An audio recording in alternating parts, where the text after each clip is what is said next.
Virgo, Sagittarius, Aries, Capricorn, Taurus, and Pisces, here's what's coming for you in February. Virgo, your career is about to take off in full force. Over the past 4 months, if you've experienced any delays, restrictions, or limitations when it comes to your growth, your purpose, your name, on February 5th, that all ends and you will begin to see the fruits of your labor. Next 4 months could bring you fame, an immense amount of recognition. There's something spiritual, something godly happening from above, where you'll look at it all and be like, you know what? It's time. It is my year. This is my moment. But also find yourself taking your health more seriously or becoming of service to someone or something. Daily routines or your habits could also be shifting or changing this month. But aside from all of that, relationships are about to take front and center in your life. This month is almost like the prelude to what is about to unfold for you in March during eclipse season. Relationships, marriage, business partnerships, friendships become more serious. There's so many dreamy moments in February for you to develop a new crush, fall in love, feel all mushy inside. Because Saturn is involved here, this shows major commitment.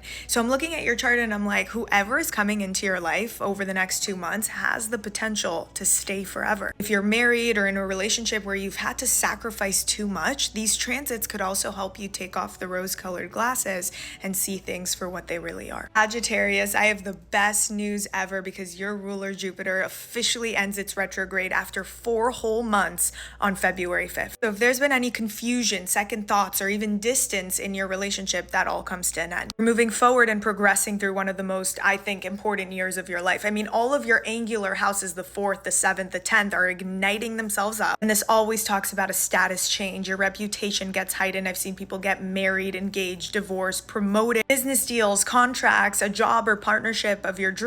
All of that gets activated and will bring a pivotal moment when it comes to your status in life. Not to mention Venus enters your 5th house of love, romance, the birth of a new idea. It will make a positive aspect to Jupiter in your 7th house of committed relationships. I mean, which one of you Sages are getting married? If you've been working on a project, this is an amazing time to bring it out for the whole world to see. And if you're an entrepreneur, get ready for an abundance of clients, an abundance of luck and good fortune. This is such a major month for you, so don't be shy. Save this video. Come back at the end of the month and tell me all about the blessed moments that unfolded. Aries, oh my God, I'm not even joking. This is one of the most positive months for you, especially for your relationships and looking good, feeling good, focusing on your body, possibly changing something up about your physical appearance. I wouldn't do anything drastic until after Venus retrograde, but nevertheless, Venus is still going to make you feel so beautiful. I mean, you're having a glow up. It could also be a traveling moment for you that absolutely changes the direction of your life, and you could be learning new things, inspiring yourself. Your mindset becomes more positive and you begin to look at the world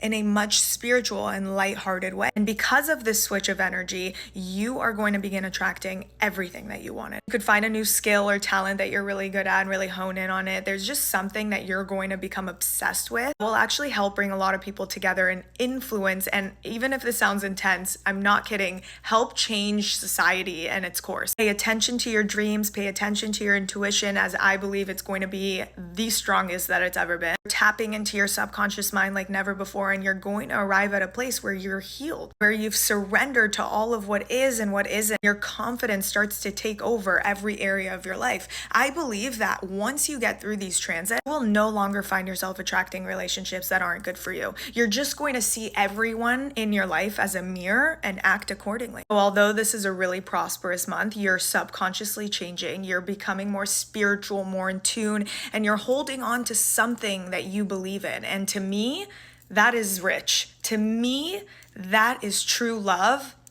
You deserve it. Capricorn, you begin the month with an abundance of energy to resolve past conflict. Venus enters the sign and house that has brought you the most amount of change in 2024, and it's a moment where you finally feel at peace, where your emotional well-being and your relationships start to look up. Could also be moving or renovating your home, but most importantly, this is the month where you end a 6-month-long cycle of healing and resolving past trauma, recognizing unhealthy patterns, and if there's been intimate blocks, this Leo full moon is going to help set you free from it all. You'll notice you'll begin to feel lighter and more excited. Your thoughts, especially if there's been anxious ones, begin to calm down. This is also an amazing time to study something new or apply to a course that mentally stimulates you and keeps you on your toes. It's still a really sexy and intimate time for your relationships, and you'll find yourself being like, you know what? Yeah, I do deserve to feel love. I do deserve to have something that's real. It's almost like your fears are being washed away and you're entering a whole new world of blessed relationships, justice,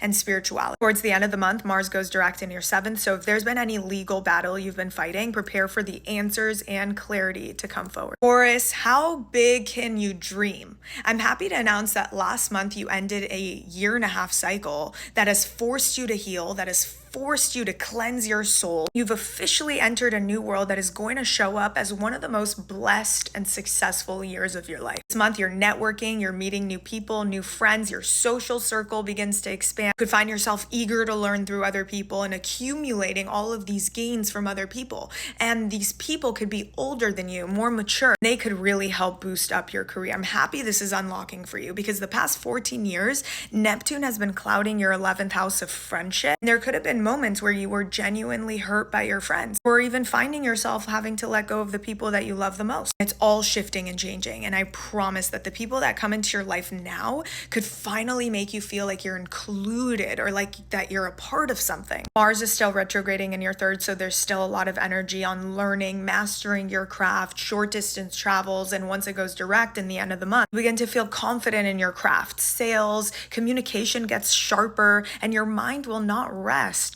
until you win. Pisces, it's a money month. Venus enters your 2nd and blesses you financially. You could also buy something new or just be on a positive streak when it comes to finances. Mars continues retrograding in your 5th, which is bringing forward, if not already, deep and emotional connections with your relationship. You have this energy with you till April, and it will continue to ignite those flames in your relationships. On the 13th of the month, there's actually a very healing moment for you during our full moon in Leo. It's like getting to a place of truly being able to let something that emotionally or physically took over way too much of your time. Something about your day-to-day routine changes. This could also be something about pets. Maybe you get a new one and all of a sudden you have more responsibility. And by the end of the month, we have a powerful new moon in your sign where everything about your inner world becomes richer. It's almost like there's a chase that ends. The material world starts to slow down for you. You tap into higher vibrating energies. What truly does it for you? You could find yourself indulging in all the things that money can't buy. Your manifesting abilities have the potential to reach godly highs this month, especially when the sun enters your sign. You're going to experience a transit where the North Node, our destiny and where we're headed, joins up with Neptune for the first time in our entire lives in the sign of Pisces. This happens every 15 years, but it's never throughout our lifetime happened in the sign of Pisces. The highest level of Neptune is love. It's forgiveness, forgiving yourself, forgiving others. Sometimes it's letting something that we love go, surrendering. As you begin these new cycles this month, that will give you the feeling of love and pure joy. Be near water, detox, create art, sing, write, heal. Your intuition, your psychic powers are going to be stronger than ever before. So trust these feelings that are approaching you.